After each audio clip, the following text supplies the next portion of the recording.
ಸಂಘಟನೆಗಳ ಒಕ್ಕೂಟದ ವತಿಯಿಂದ ಮೈಸೂರು ವಿಭಾಗದ ಮುಖಂಡರ ಸಭೆ ಹಾಗೂ ಪತ್ರಿಕಾಗೋಷ್ಠಿಗೆ ಆಗಮಿಸಿರ್ತಕ್ಕಂಥ ಎಲ್ಲ ನನ್ನ ಕುಲ ಬಾಂಧವರಿಗೆ ಹಾಗೂ ಪತ್ರಿಕಾಗೋಷ್ಠಿಯ ಮಾಧ್ಯಮ ಮಿತ್ರರಿಗೂ ಸಹ ಅಭಿನಂದನೆಗಳನ್ನು ತಿಳಿಸುತ್ತಾ, ಮೊದಲನೇದಾಗಿ ಏಪ್ರಿಲ್ 18ನೇ ತಾರೀಕು ನಾವು ಬೆಂಗಳೂರಲ್ಲಿ ಮೊದಲನೇ ಬಾರಿಗೆ ಸಭೆಯನ್ನ ಮಾಡಿದ್ವಿ.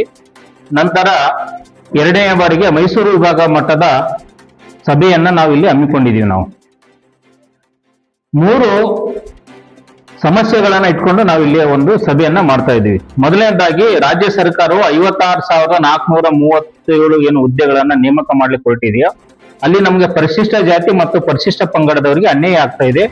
ಅದು ಅನ್ಯಾಯವನ್ನ ಸರಿಪಡಿಸಲಿಕ್ಕೆ ಅಂತಕ್ಕಂಥದ್ದು. ಎರಡನೇದಾಗಿ ಪರಿಶಿಷ್ಟ ಪಂಗಡದ ಹೆಸರಿನಲ್ಲಿ ಉತ್ತರ ಕರ್ನಾಟಕದಲ್ಲಿ ಏನು ಸುಳ್ಳು ಜಾತಿ ಪ್ರಮಾಣ ಪತ್ರವನ್ನು ಪಡಿತಾ ಇದ್ದಾರೆ ಅವರ ವಿರುದ್ಧವಾಗಿ ಕ್ರಮ ಕೈಗೊಳ್ಳಬೇಕಂತಕ್ಕಂಥದ್ದು ಎರಡನೇ ಬೇಡಿಕೆ. ಮೂರನೇ ಬೇಡಿಕೆ, ಪರಿಶಿಷ್ಟ ಜಾತಿಯವರಿಗೆ 15% ಇಂದ 17% ಏನು ಹೆಚ್ಚಾಗಿತ್ತು.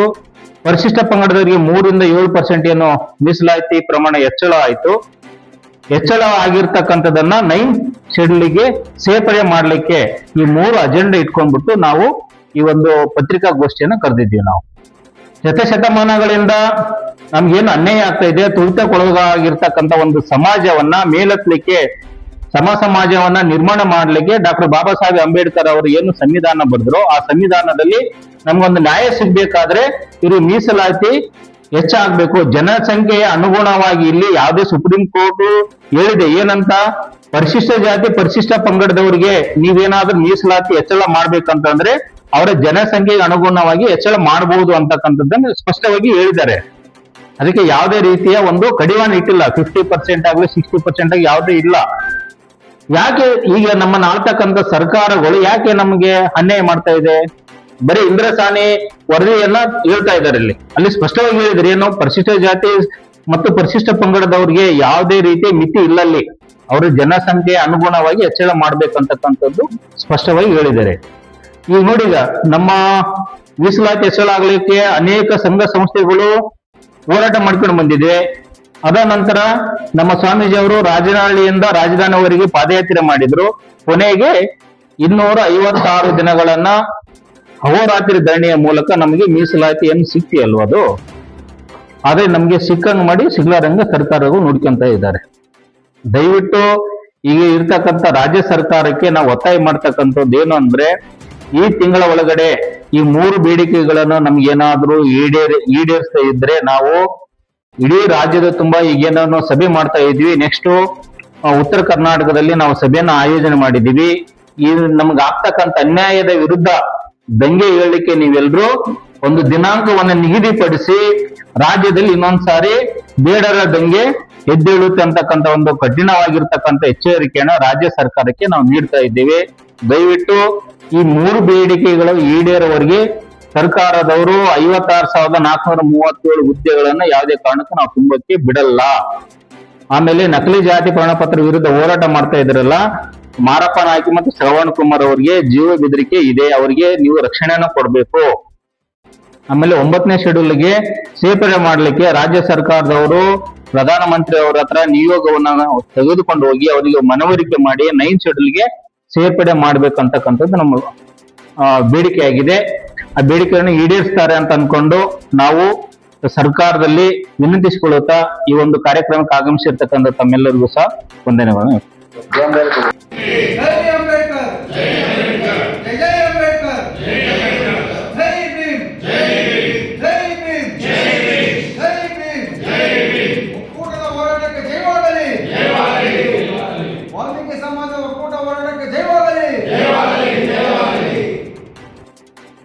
ಹೋರಾಟವನ್ನ ಮಾಡಿದ ಪ್ರಯುಕ್ತ ನಮಗೆ 7% ಮೀಸಲಾತಿ ದೊರಕಿತು.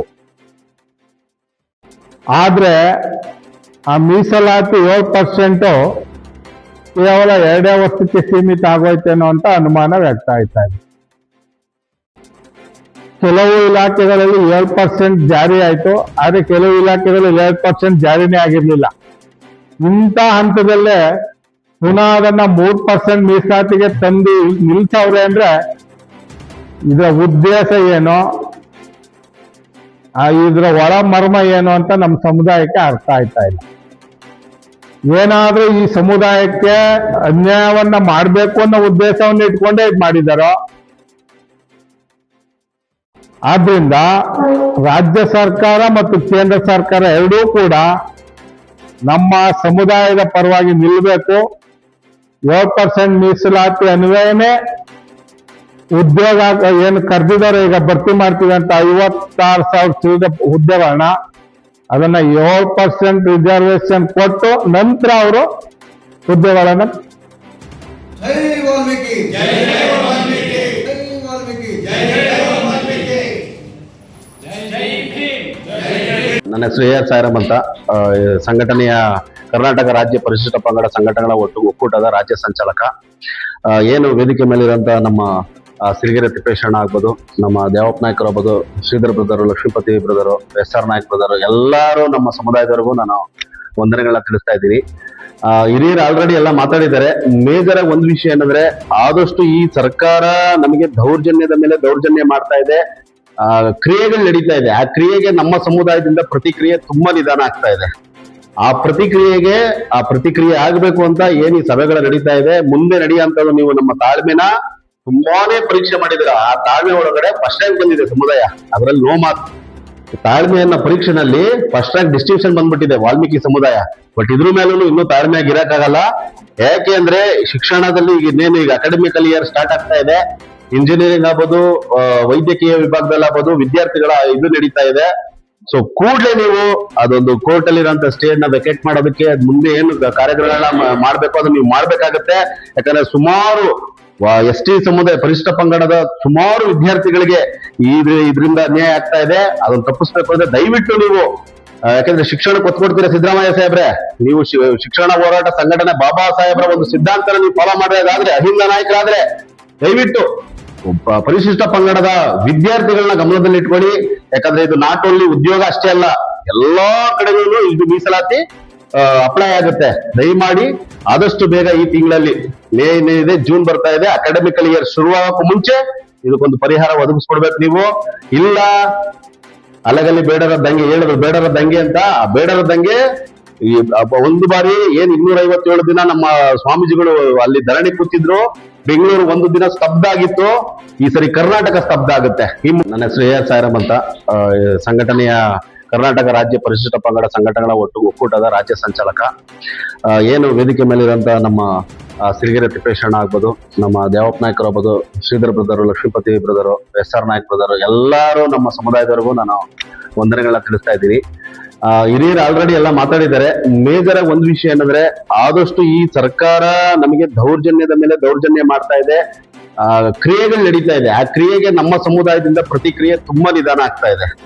ಆ ಪ್ರತಿಕ್ರಿಯೆ ಆಗ್ಬೇಕು ಅಂತ ಏನ್ ಈ ಸಭೆಗಳು ನಡೀತಾ ಇದೆ, ಮುಂದೆ ನಡೆಯುವಂತದ್ದು ನೀವು ನಮ್ಮ ತಾಳ್ಮೆನ ತುಂಬಾನೇ ಪರೀಕ್ಷೆ ಮಾಡಿದಿರ. ಆ ತಾಳ್ಮೆ ಒಳಗಡೆ ಫಸ್ಟ್ ರ್ಯಾಂಕ್ ಬಂದಿದೆ ಸಮುದಾಯ, ಅದರಲ್ಲಿ ನೋ ಮಾರ್ಕ್.